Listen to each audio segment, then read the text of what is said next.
morning and welcome, ladies and gentlemen, to this very special day today, the 8th of 11, 2022. Quite a few things happening today. Well, first of all, it is a very special day for all our Sikh community. So happy Guru Parv. Guru Parv is a Sikh tradition of celebration of the anniversary of a Guru's birth marked by holding a festival. There are indications in the old chronicles that Guru who succeeded Guru Nanak celebrated his birthday. Such importance was attached to the anniversaries, and the dates of the death of the first four Gurus were recorded on a leaf in the first recension of the scripture prepared by the fifth Guru, Guru Arjan. The term Guru Parv first appeared in the time of Gurus. It is a compound of words.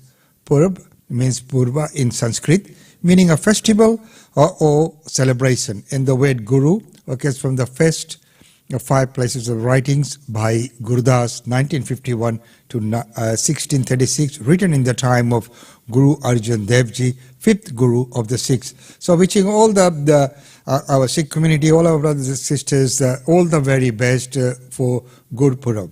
Well, right now, of course, the other thing is today, being the 8th of November, a very special thing that's going to happen is what they known as the blood moon. Well, here in Australia, Aussies will witness the total lunar eclipse, which is the last one in until the next one will be in 2025. So, and that is on tonight. So the blood moon will last total of the eclipse until 2025. Australia's east coast will be the best place to see this phenomenon, which is expected to last nearly 90 minutes.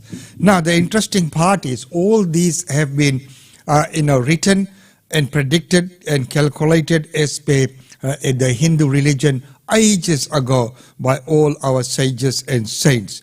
So, here's how to see the last total lunar eclipse in Australia until 2025. You wouldn't want to miss this brilliantly colored blood moon set to take over our skies tonight. If you've been feeling a bit off today, it's possible an astronomical explanation. Now, when we talk about this astronomical explanation, there's a lot that is explained in the Hindu religion about all the things that will happen on this day, the do's and don'ts. And here it is mentioned in the Western text as well, that if you're feeling a bit off today, there's an astronomical explanation. So all this full explanation and the effect of all this has already been explained in our scriptures. So a blood moon eclipse is on the rise. It's set to take over Australian skies tonight, November the 8th, and has the honor of being the last visible full lunar eclipse for 2022 and the last one that Australians will get to see until 2025. Well, we all know that is the alignment of the sun, the moon, and the earth that causes the eclipse. But when it takes place, sometimes in this part of the world it's daylight, so that means you can't see it. So this time around it's happening in the right time in the night, so you can actually see it. The next time you'll be able to visually see it from this side of the world would be in 2025. The first full lunar eclipse of the year technically took place in 2022, but it occurred during the daytime, so no one was able to see it. So this is what I meant. What makes today's event all more special, and you wouldn't want to miss it, is viewing times between states. But if you are in Melbourne, you would be looking up at the sky by 9:16 before the eclipse takes place. You'll also bear witness to a pretty epic moonrise with a crimson and orange colored blood moon. Now this is in our Hindu dharma is known as Chandragrahan. So, but don't worry about getting a telescope.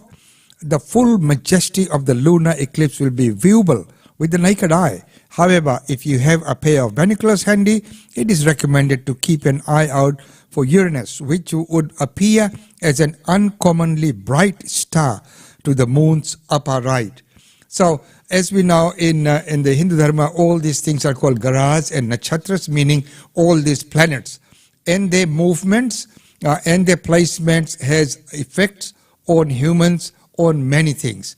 So it is also mentioned right here that if you're feeling a little bit off today, so according to the Hindu scripture, there's a lot of do's and don'ts for today.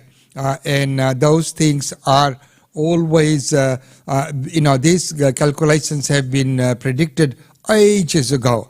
And they always come correct onto the date, to the date. So it's the blood moon tonight, and Guru Parv for our Sikh community. And of course, on a sad note, this is the day when my mum passed away as well, 8th of November. We always remember you, Mum. Well, right now, let's get on with the news. As we know that a lot of work still needs to be done for the flood victims in Victoria.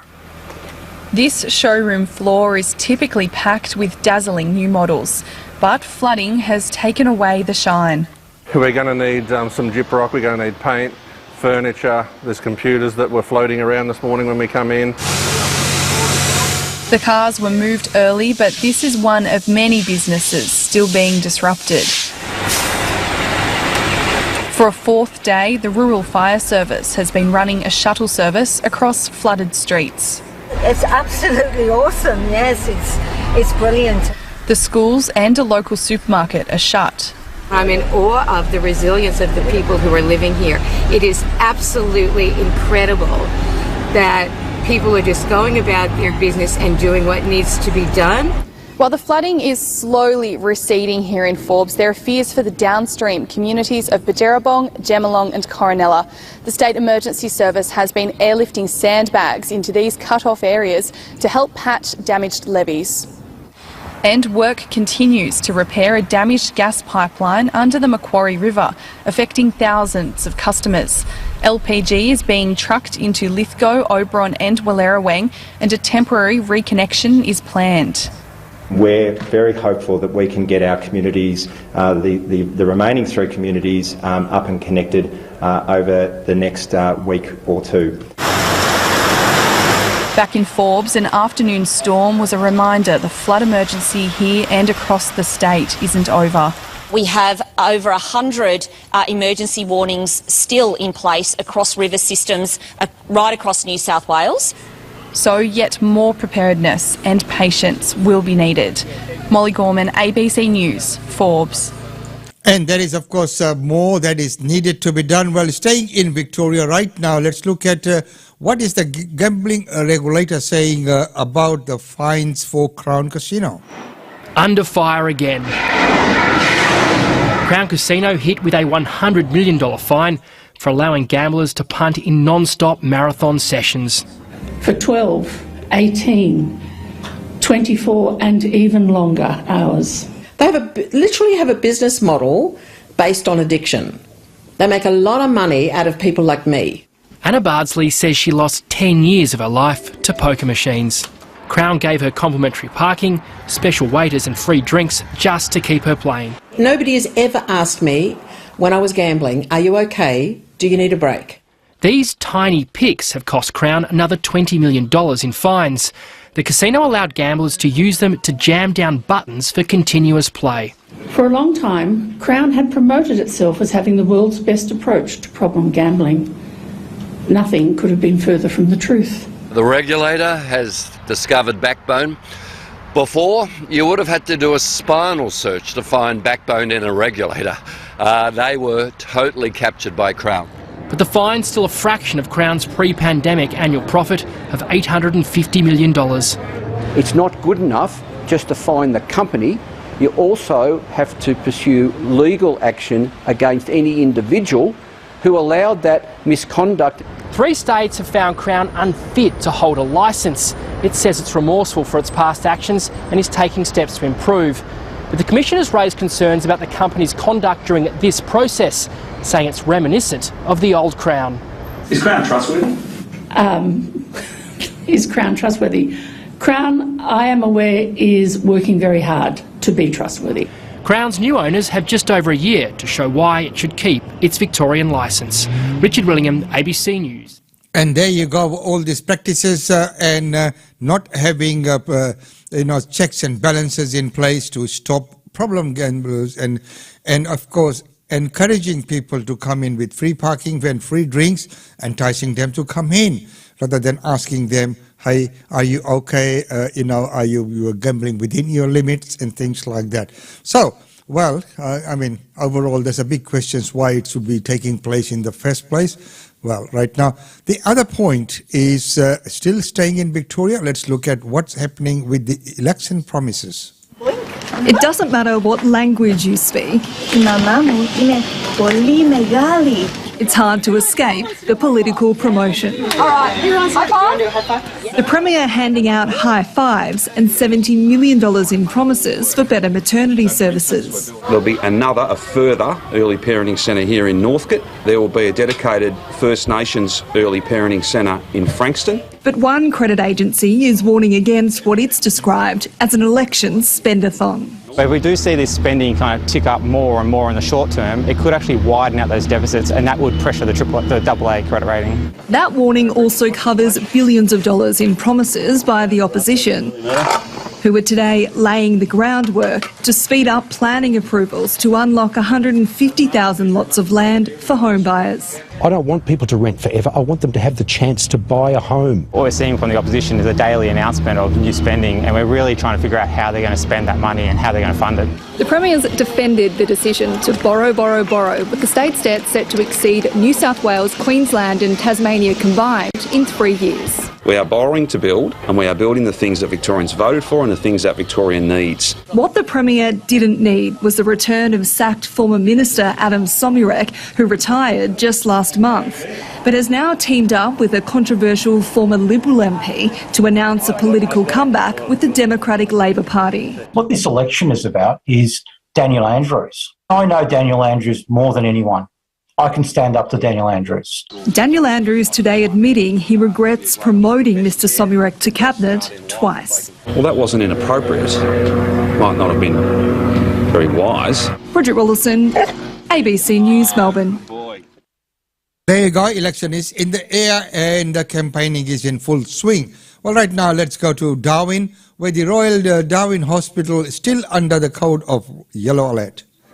On some vital signs, the Northern Territory's biggest hospital is not well, now 72 hours into its fourth code yellow of the year. This is a sign of a crisis that needs to be addressed. The system is under significant strain. The government insists it's a normal response to surging demand, but it says about 50 long-term patients living in hospital because of an aged care bed shortage are lowering hospital capacity.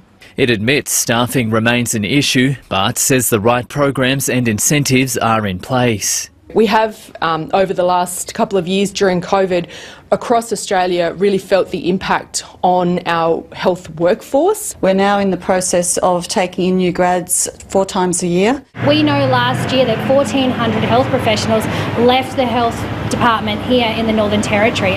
Another looming problem is money, with the Commonwealth Government winding back its temporary 50-50 contribution for hospital funding by 5% at the end of the year.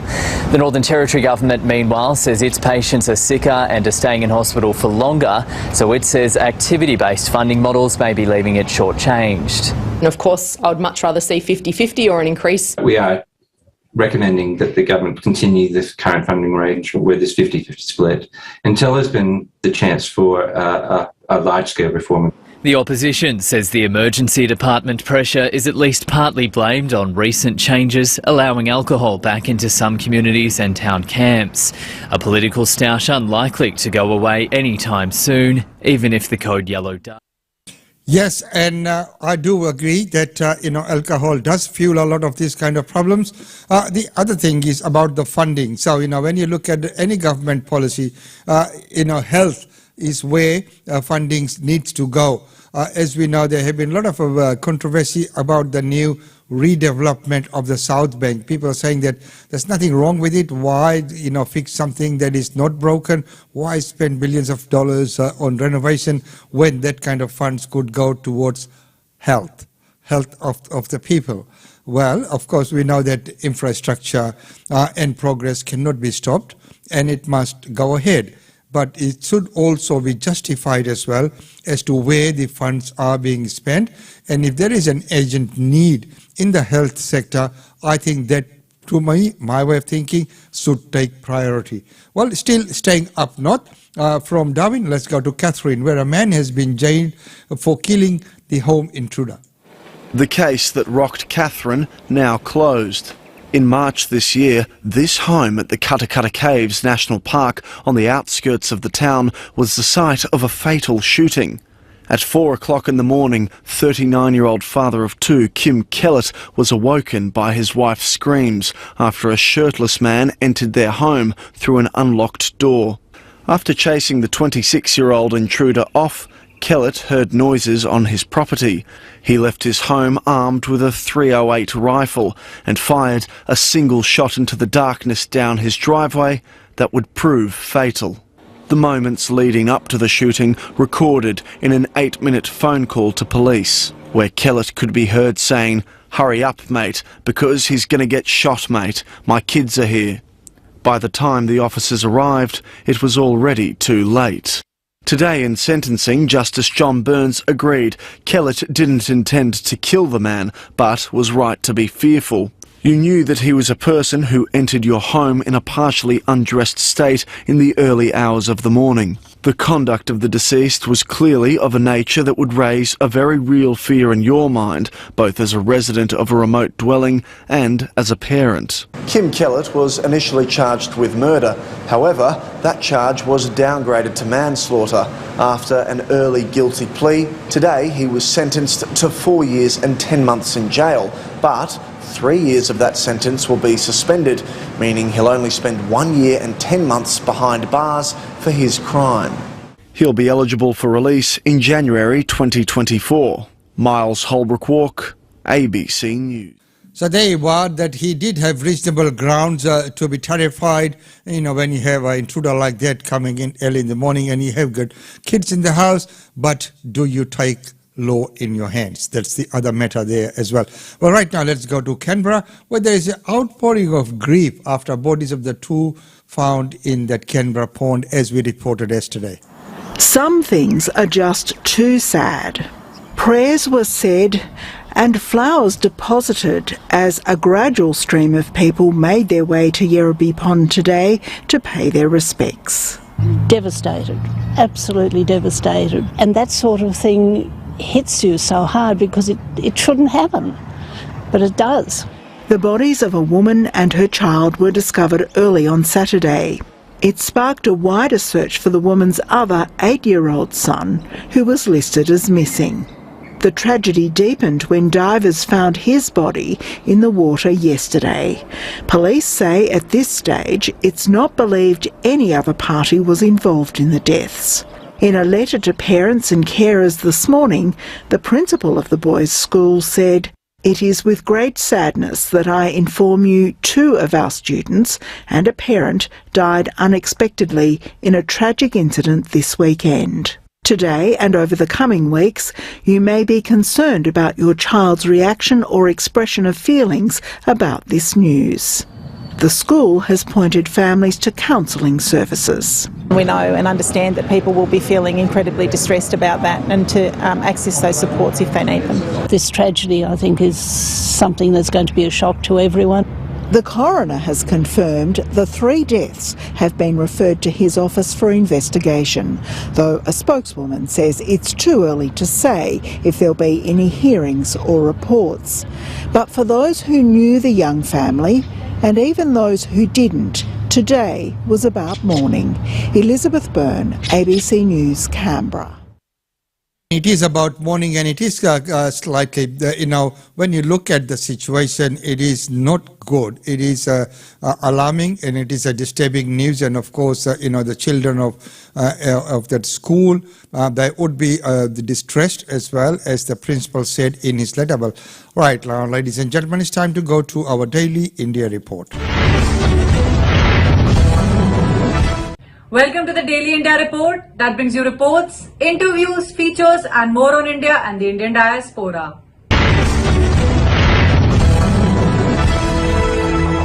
Prime Minister Narendra Modi's ruling Bharatiya Janata Party rules both the centre and Prime Minister's home state of Gujarat. With state assembly elections around the corner, the BJP has launched the Agrasar Gujarat campaign, seeking public opinion on the party manifesto for the upcoming polls. The BJP launched the Agrasar Gujarat or the Progressive Gujarat campaign seeking public opinion for the party's manifesto ahead of assembly elections in the state of Gujarat. BJP State President C.R. Patil launched the campaign to be rolled out from November 5th to 15th at the BJP headquarters in Gandhinagar. Under the campaign, leaders from the state and centre will reach out to people in the next 10 days.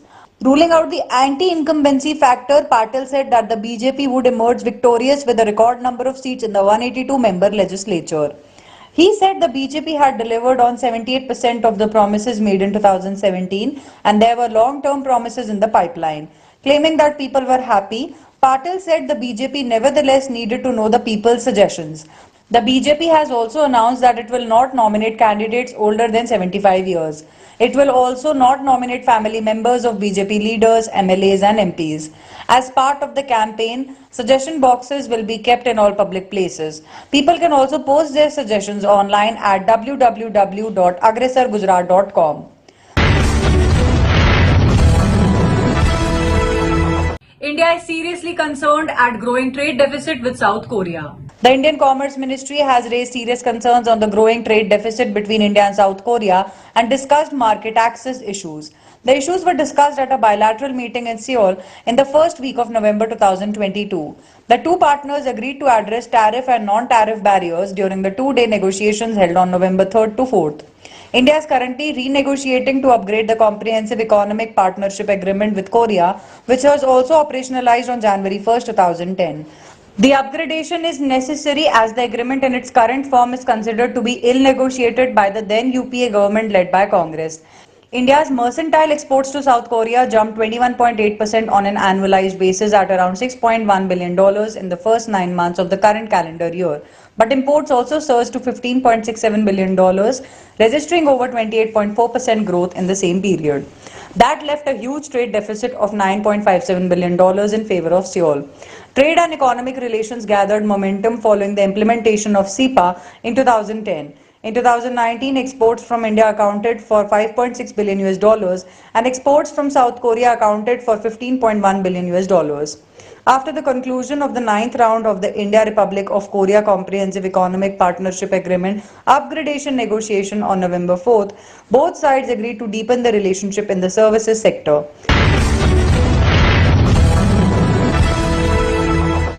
India has approved the export of 6 million tons of sugar till 31st May 2023. According to a Food Ministry notification on November 5th, India has allowed the export of 6 million tons of sugar on a quota basis till May 31st. The ministry has allocated a uniform export quota of 18.23% of the 3 years average production of the sweetener in operational sugar seasons. Sugar mills can export themselves or through exporters or swap with the domestic sale quota of any other mills, it said. Sugar season runs from October to September. The ministry said the action was taken to prevent uncontrolled export of sugar or with a view to ensuring efficient availability of sugar for domestic consumption at a reasonable price. The government has decided to allow export of sugar up to a reasonable limit. The first tranche of the quota has been allowed only till May end. Further allocation of quota for export will be decided based on domestic sugar production. The sugar production in the new 2022-23 season commenced in Maharashtra and Karnataka states from October onwards, whereas in Uttar Pradesh and the rest of the cane growing states, it will kick off in mid-November.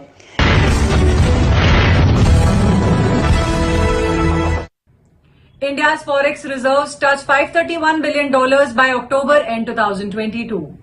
According to the Reserve Bank of India data, India's forex reserves increased by 1.25% or $6.561 billion to touch $531.081 billion for the week ended October 28th.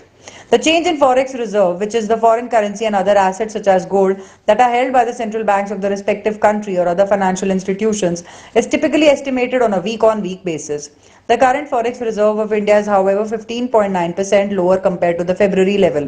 The latest central bank data also showed that there was robust momentum in the credit and deposit growth in the current fiscal. While the quantum of credit or loan grew to $112.2 billion, the total deposits increased to $87.8 billion as on October 28. The incremental credit and deposit ratio was at 135%.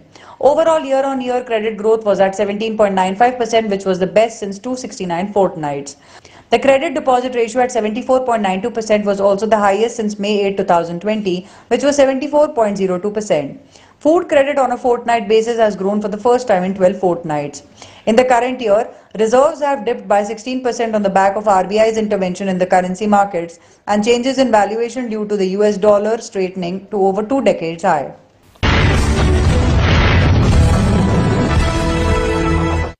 India reached the semi-final of the ICC T20 World Cup by beating Zimbabwe and topping Group 2. India on November 6 sealed their semi-final spot by beating Zimbabwe and topping Group 2 on the ongoing ICC T20 World Cup played in Australia. India beat Zimbabwe by 71 runs in their last group game played in Melbourne. Batting first, India put on a good target of 186 runs for the loss of 5 wickets. KL Rahul scored a good half-century before holding out in the deep trying to up the scoring rate, but it was Surya Kumar Yadav's maverick unbeaten half-century that took the wind out of the sails of Zimbabwe as he helped India score 79 runs off the last 5 overs to take India to a mammoth score. In reply, Zimbabwe were rocked back from the first ball itself as Bhuvneshwar Kumar and Arshdeep Singh wove a magic web of swing bowling as Zimbabwe lost half their side for only 36 runs. It was Sikandar Raza in the able company of Ryan Burl who did the bulk of the scoring to take the team total towards the 100-run mark. Once Burl was dismissed by Ashwin, it was a downward spiral as the team folded within the next 4 overs. Burl top scored for Zimbabwe with 35 runs while Sikandar Raza scored a valiant 34 runs. But it was too steep a mountain to climb for the African nation in the end as they bundled out for 115 in 17.2 overs. Ashwin got 3 wickets for India while Shami and Pandya got 2 wickets each. The win ensured that India will play in the semi-finals, but it was the heartbreak for many in the morning which eased India's passage. In the biggest upset of the tournament, the Netherlands beat South Africa by 13 runs, ensuring an easy passage for both India and Pakistan to the semi-finals of the tournament. Pakistan will play the first semi-final against New Zealand on November 9th, while India will play England in the second semi-final on November 10th at the Adelaide Oval.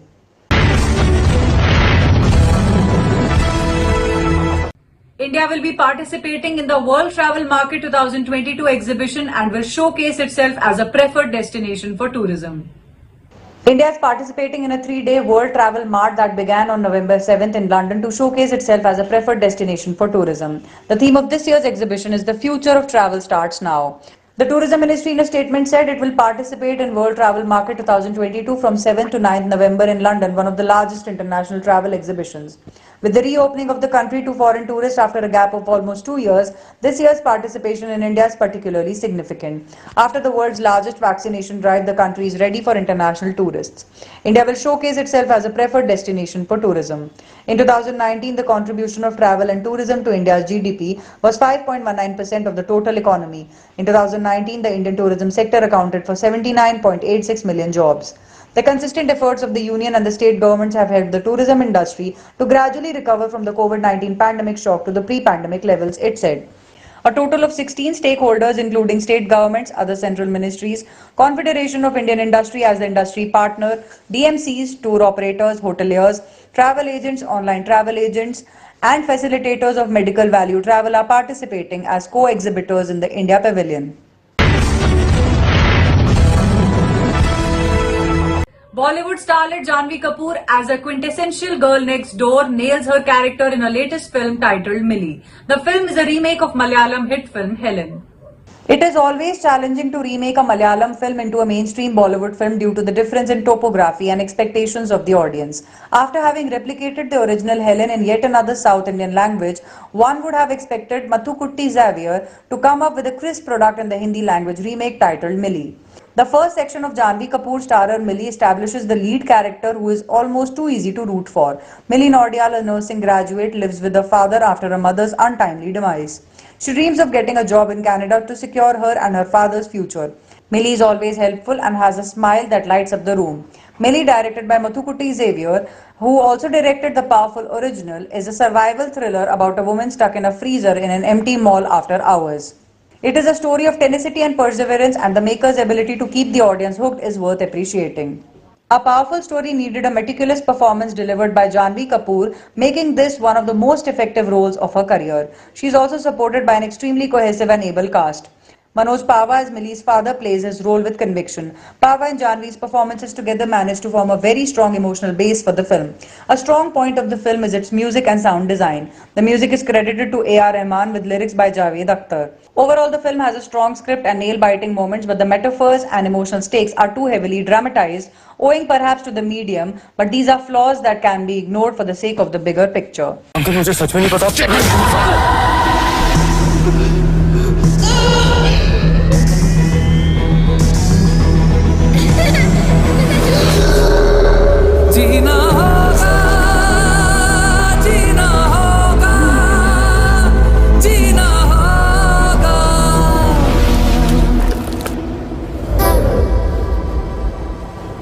That's all for this bulletin of the Daily India Report.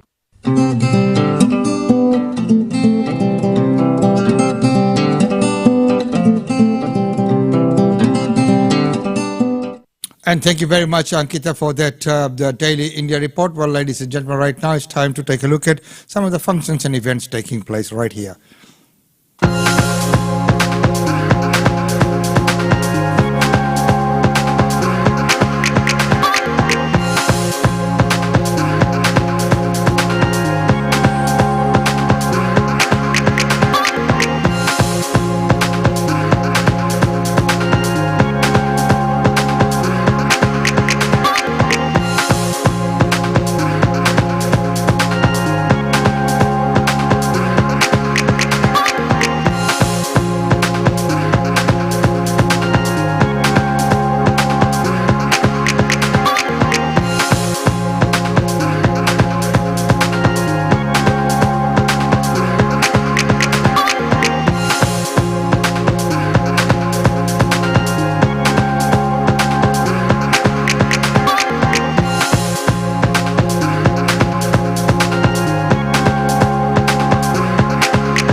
Well, ladies and gentlemen, that's about all we have time for you in this segment today. But don't forget that today is a very, very special day, and we are marking the happy Gurpurab, and of course, it is the special day today as in Australia we'll be able to witness the blood moon, the lunar eclipse, which is a phenomenon which will next take place in 2025. but as per Hindu scriptures, there are some restrictions on things that can be done.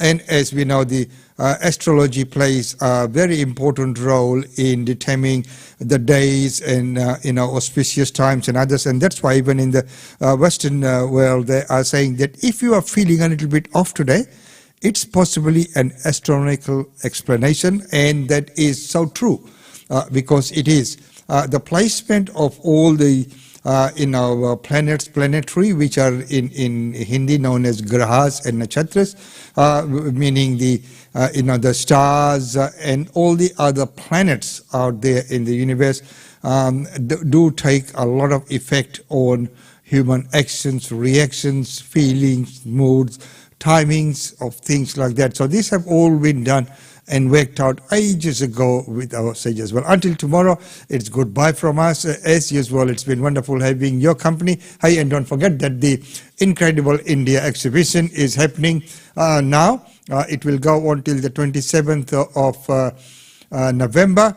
It is at the Sunny Bank Plaza shop 77B, which is next to the post office shops, also close to the Formosa supermarket. And the opening hours are Wednesday to Friday, 11 a.m. till 3 p.m., Saturday and Sunday, 10:30 a.m. till 4 p.m.